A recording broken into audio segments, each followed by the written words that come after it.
Almost every night, Russian troops carried out combined strikes on enemy infrastructure. The targets were the enemy's transportation and military infrastructure, as well as several substations.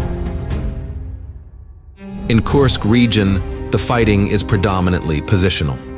In the Novi Put area of the Glushkovsky district, the enemy has been trying to attack for practically the entire week. However, the Russian forces managed to repel the Ukrainian units' assaults with UAV and artillery strikes. In Koronevsky district, fighting has been going on all week in the vicinity of Lyubimovka, to which Ukrainian units are still clinging. Most of the village is under the control of the Russian armed forces, while to the east there are counterbattles. The enemy is using Western armored vehicles.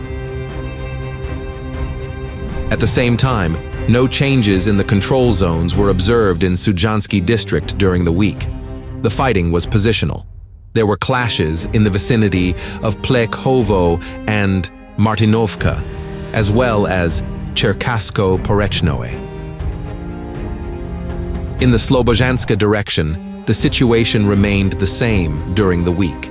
Neither the Russian armed forces nor the enemy took active actions.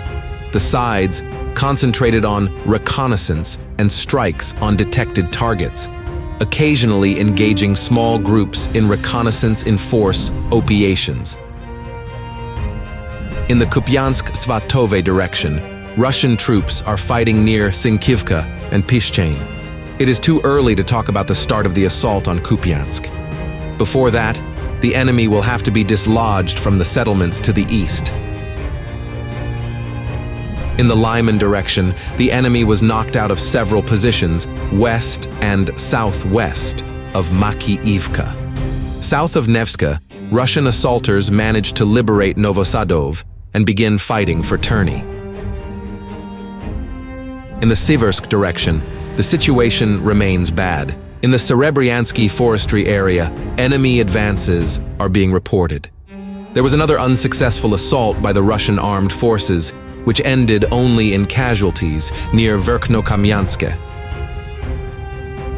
In the Artemivsk direction, fighting continues within the boundaries of Chasiv Yar and the adjacent forests.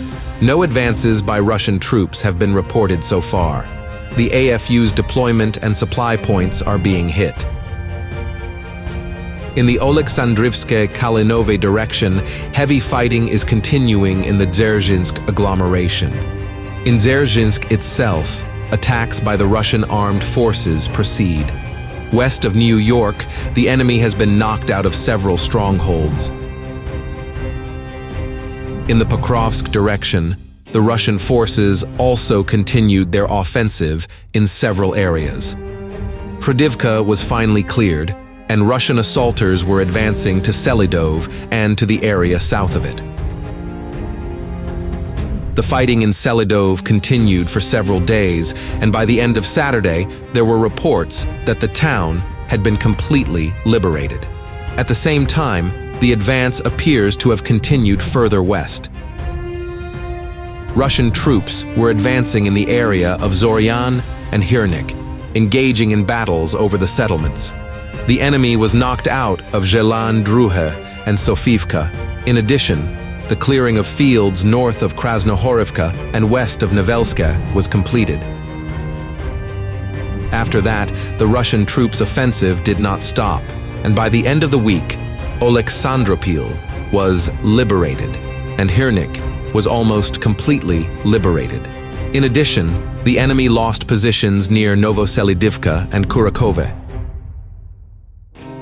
At the beginning of the week in the South Donetsk direction, Russian troops continued their advance towards Bohoyavlenka and fought in Katarinivka.